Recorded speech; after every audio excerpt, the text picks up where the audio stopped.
पहाड़ों वाले जंगल में शदीद गर्मी का मौसम चल रहा था। सूरज खूब शिद्दत के साथ तपश दे रहा था।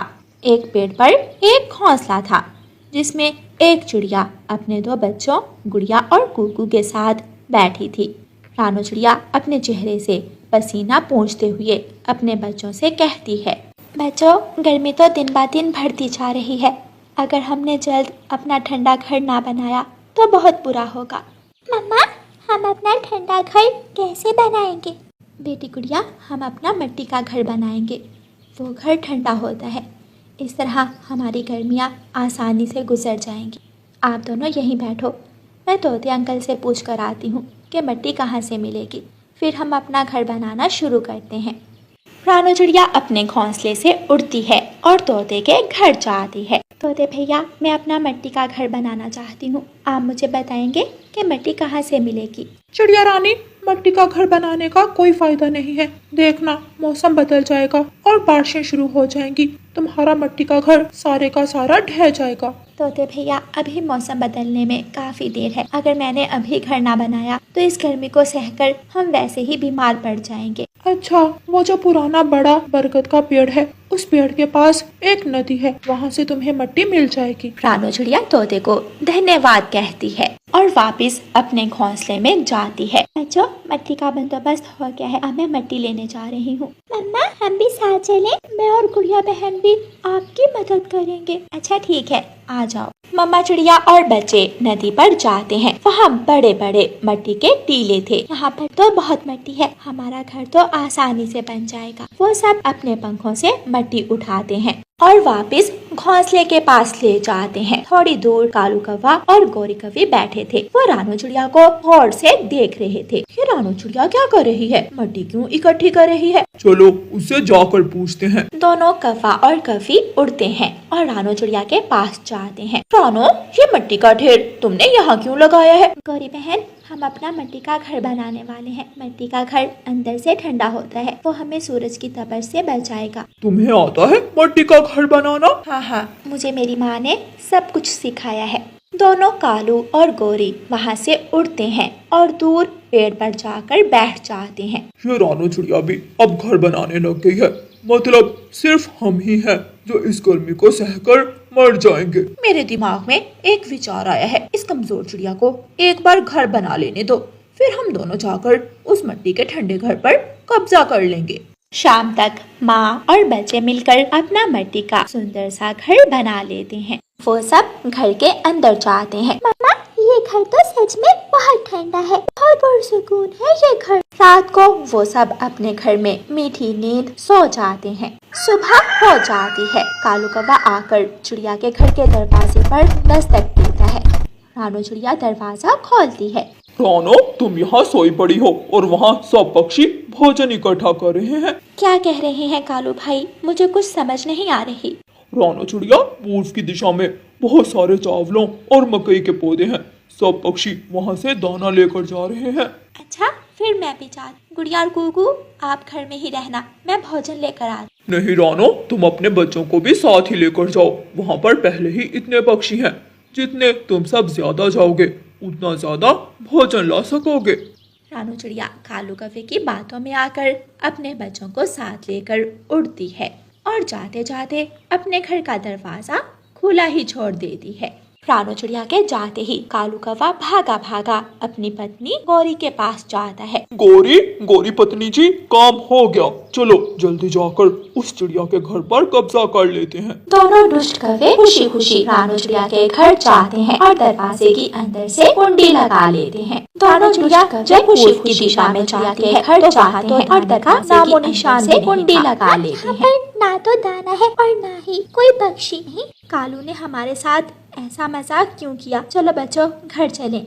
वो घर जाते हैं और जब दरवाजा खोलते हैं तो दरवाजा अंदर से बंद था। कौन है? कौन मेरे घर में घुस आया है? कालू कौवा खिड़की से बोलता है। ये अब हमारा घर है, तुम निकल जाओ यहाँ से। काले कलोटे कौवे, निकलो मेरे घर से। सुनाई नहीं देता तुम्हें? बहरी हो? जाओ यहाँ से, अब यहाँ मत आना।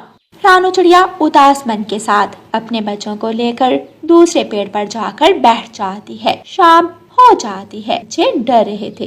मेरे प्यारे बच्चों, डरो मत। देखना, कालू और गौरी ने हमारे साथ बुरा किया है, इनके साथ भी ऐसे ही बुरा होगा। मम्मा, अब हम कहाँ रहेंगे? सुबह होने दो, फिर देखते हैं। सारी रात चिड़िया और उसके बच्चे जाकर गुजारते हैं। सुबह हो जाती है। बच्चों, अब हम अपना बांस का घर बनाएंगे। मुझे वो भी बनाना आता है। मैं जा रही हूँ बांसों वाले जंगल। आप दोनों ऐसा करो कि उस पुरानी नदी पर चले जाओ, मैं वहीं बांस लेकर आती हूँ।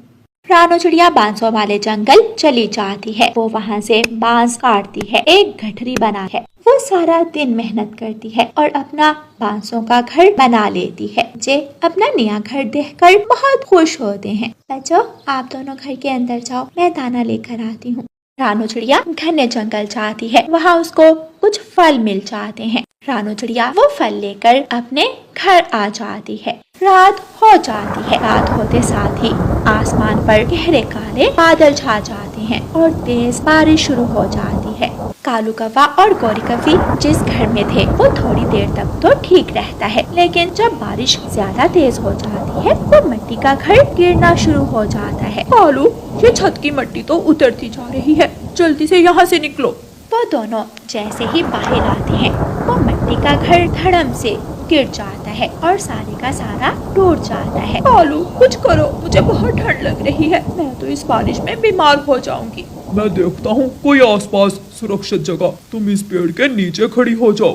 कालू कौवा जल्दी से उठता है। वो तेज बारिश में इधर उधर देखता है और पुरानी नदी तक पहुँच जाता है। वहाँ उसे एक बांस का घर नजर आता है।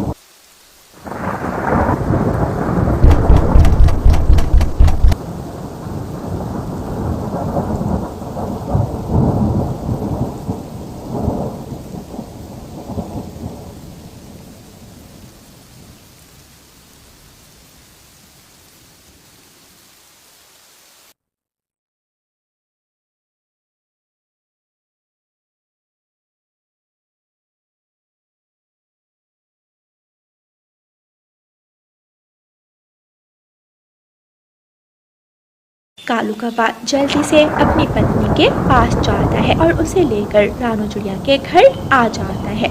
देखा कालू कौवे, जो दूसरों के साथ बुरा करता है उसका अंत हमेशा बुरा ही होता है। अब अगर मैं तुम दोनों को अपने घर में ना आने देती तो तुम दोनों बाहर बारिश में मर जाते। दोनों कालू कौवा और गौरी कौवी अपने किए पर बहुत शर्मिंदा थे और रानू चिड़िया से माफी मांगते हैं। प्यारे दोस्तों, इस कहानी को लाइक, अपने दोस्तों के साथ शेयर और चैनल को सब्सक्राइब करना बिल्कुल मत भूलना।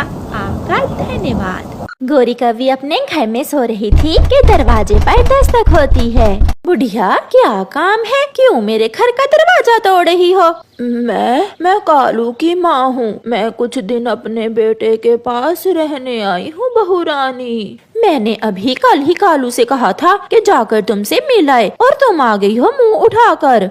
कालू की माँ घर में चली जाती है। गौरी कौवी उसे घूर घूर कर देखे जा रही थी। बहू, मैं एक दिन में 2 ही दाने खाती हूँ, तुम चिंता ना करो, मैं ज्यादा भोजन नहीं खाऊंगी।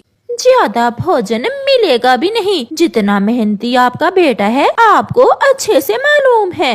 आज तो गौरी ये मीठा फल देखकर खुश हो जाएगी। कालू कौवा मीठा फल लेकर घर जाता है। माँ, आप कब आई हैं? अच्छा ही किया जो आप आ गईं। मैं भी आपसे बहुत उदास था। मैं थोड़ी ही देर पहले आई हूँ बेटा। ये मीठा फल तुम मेरे लिए लाए हो ना? मैं लाया तो तुम्हारे लिए ही था, मगर अब माँ आ गई है, माँ खा लेगी, तुम वो चनों के दाने खा लो। फिर कालू वो मीठा फल अपनी माँ को दे देता है और गौरी बहुत गुस्से से उसे देख रही थी। मेरा पोता कहाँ है? वो अभी तक घर नहीं आया। जग्गू भी बाहर से खेल कर घर आ जाता है। दादो दादो, मेरी दादो आई हैं। चलो अब पीछे हट जाओ, इसे खांसी आ रही है, ऐसा ना हो कि तुम भी बीमार हो जाओ। गौरी, शर्म करो, दादी हैं ये मेरे बेटे की। तो क्या हम सब बीमार हो जाएं इस बुढ़िया की वजह से? 3 घोंसले हैं और अब तुम्हारी माँ कहाँ सोएगी? अगर इतना ही प्यार है माँ से तो माँ के लिए घोंसला भी बना कर रखना था। मेरी चिंता ना करें बेटी, मैं फर्श पर ही सो जाऊंगी। नहीं माँ, आप घोंसले में सो जाएं और मैं चिड़िया के घर चला जाता हूँ। फिर कालू कौवा चिड़िया के घर चला जाता है। गोरी की सास का ध्यान दूसरी तरफ था। वो जग्गू से बातें कर रही थी। कल मैं अपने पोते को जंगल की सैर करवाने लेकर जाऊंगी। पीछे से गोरी कौवी एक घोंसले में पानी का गिलास डालकर उसे गीला कर देती है। रात हो जाती है। बहू बहू रानी, ये घोंसला तो बहुत गीला है। तो मैं क्या करूं? आ जाओ, मेरे साथ सो जाओ। मगर कालू की माँ गीले घोंसले में ही सो जाती है। सुबह हो जाती है। कालू, ये ले, ये खिचड़ी माँ जी के लिए ले जाए। शुक्रिया चिड़िया बहन, माँ को खिचड़ी बहुत पसंद है। माँ, मैं आपके लिए खिचड़ी लाया हूँ। मेरे बेटे को मालूम है कि मुझे खिचड़ी पसंद है, इसलिए मेरा बेटा मेरे लिए खिचड़ी लाया है। अब माँ की ही सेवा करते रहोगे? जाओ, मेरे लिए भी कोई सूखा दाना ले आओ। जग्गू कहाँ है? मैंने कल भी उसे कहा था कि मेरे साथ दाना लेने जाए। अभी छोटा है मेरा बेटा, वो अपने दोस्तों के साथ खेलने गया हुआ है। फिर कालू गुस्से में घर से निकलता है। लाओ बढ़िया, ये खिचड़ी तुम मुझे दो और तुम ये चने खा लो। इस उम्र में खिचड़ी खाकर तुम क्या करोगी? मगर मेरा बेटा। गोरी वो खिचड़ी कालू की माँ के आगे से उठा लेती है और खुद खा लेती है। खेलता खेलता जग्गू कौवा बड़े पेड़ के पास चला जाता है। वो बैठा मट्टी के साथ खेल रहा था कि पीछे से खतरनाक नाग आ जाता है। ताजा कौवा मिलेगा खाने को। मैं इसे पकड़कर अपनी गुफा में ले जाता हूँ। वो नाग आहिस्ता आहिस्ता जग्गू की तरफ बढ़ता है और उसे पकड़ लेता है। छोड़ो मुझे, छोड़ो। मगर वो नाग उसे अपनी गुफा में ले जाता है। तोता ये सब देख लेता है। वो भागता है और जाकर गोरी कौवी को बताता है। गोरी, तुम्हारे बेटे को नाग ने पकड़ लिया है। वो उसे अपनी गुफा में ले गया है। ये क्या कह रहे हो मिठू? मेरा जग्गू, जब से ये मनहूस सांस आई है, सारे ही काम उल्ट हो रहे हैं। गोरी भागती है। मिठू बेटा, कहाँ है उस सांप की गुफा? बड़े पेड़ के पास। वो जग्गू को अपनी गुफा में ले गया है। गोरी की सास भी पीछे पीछे उड़ती है।